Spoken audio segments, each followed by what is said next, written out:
First Things First is sponsored by Ram Trucks, built to serve.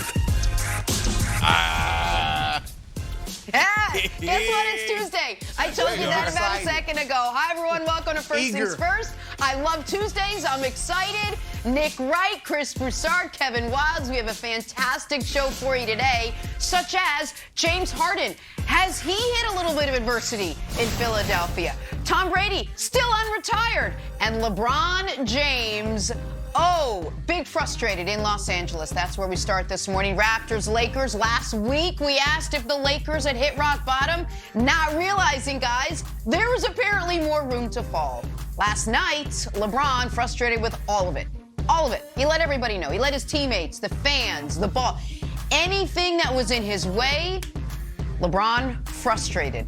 Game time decision coming in with that sore knee. Still went out and played 40 minutes. Not enough, though. Lakers lose again. They are now 10 games under 500.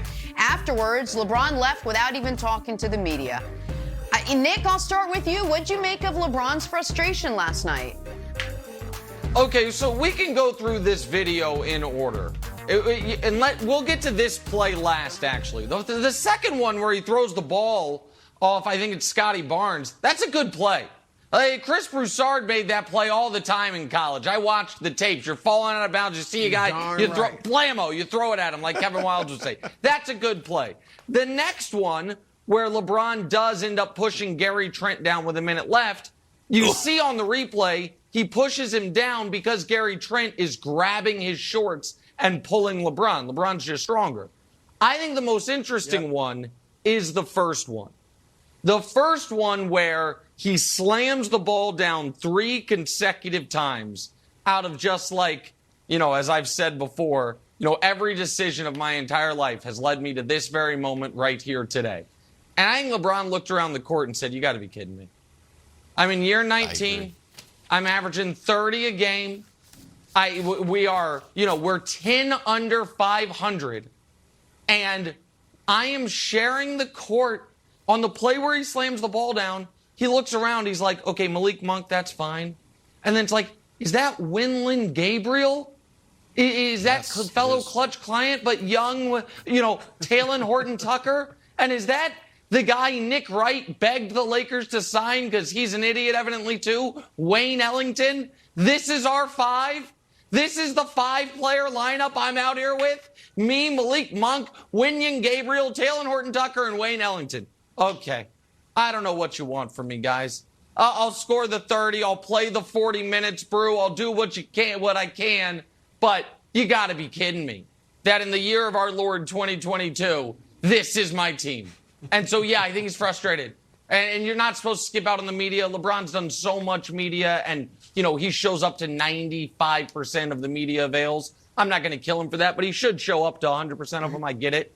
But I'd be frustrated too, man. This is a frustrating situation he finds himself in.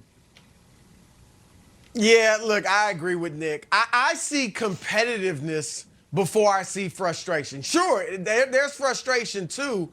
But like Nick said, some of these are good basketball plays. Look, I'm not trying to go when men were men mode. I've done that before on this show. I'll do it again. But this play with Scotty Barnes, that's a great basketball play. They've been doing it since Dr. Naismith was hanging peach basket. Yeah. Absolutely. That was my go-to move. Yeah. I didn't have much, but I had that in my arsenal. So that's a great play. He threw it hard. It was in his Have we gotten so soft that we're jumping on LeBron because he threw the ball too hard? Oh, my. He almost hurt Scotty Barnes. Stop it. And Nick's right. Gary Trent Jr. grabbed his shorts. LeBron's like, I'm in the GOAT conversation, and I can't get a call on Gary Trent Jr.? He's grabbing my shorts. Right. So, yes, he's frustrated. He's 37 years old. He's playing great basketball. I see a guy that's trying to set an example for his teammates, that desperately wants to win and get in the play-in. I mean, he's not mailing it in, and I love that. This shows that LeBron is not just, who cares about winning at this point? Let me get Kareem's record. He's trying to get into the play-in. because he knows Chris Broussard said he's still got a puncher's chance, and LeBron believes it just as much as I do. So he's trying to get there, and I like it. I like it. I think this is what they need in Lakerland. It might not help, but Wilds, this is good. I'm not mad at LeBron at all. Okay.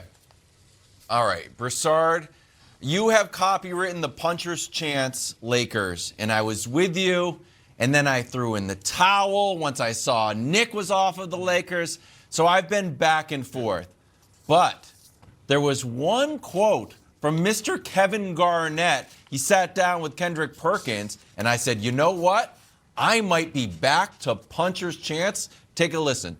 Don't nobody want to see Bron them in no 8 or 7. None of that. None of them top teams. You know when you can redeem yourself? The playoffs. This kid come through and have an unbelievable playoffs. Everybody's going to forget all this other You do not want to be in a 7-game series with a wounded animal. That's what I'm saying. First of all, KG just fires me up regardless. He was talking about Russ redeeming himself. He's the Nick, best. I got fired up. Yeah. I'm back to puncher's chance, courtesy of Broussard, and more emphatically, KG. Are you willing to readdress your abandonment of the Lakers? Come back to puncher's chance. No. The idea that the Lakers, who are a game up on New Orleans, are going to not only win the back-to-back play-in games they would need to win, but then 4 out of 7 against Phoenix, and then 4 out of 7 against Dallas, and then 4 out of 7 against Memphis or Golden State. And just to get to the opportunity for Giannis to average 47 a game on them. No, I do not think they even have a puncher's chance. However, in that direction, you guys know I'm a big proponent of letting teams draft their playoff opponent. That if you're the 1 seed, you should be able to look at teams 2 through 8 and say, we will play team X in round 1, and then the 2 seed gets to do of the remaining teams, so on and so forth. Let's just say, and the reason I was looking down when you were talking, Wilds, it wasn't that I wasn't listening. I wanted to check the up-to-the-minute standings.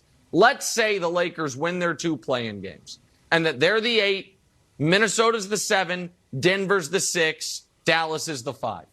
If Phoenix is the 1 seed, Brew, and Phoenix, by the way, has owned the Lakers. They beat them 3 straight in the playoffs last year after AD got hurt. They beat them all 3 times this year.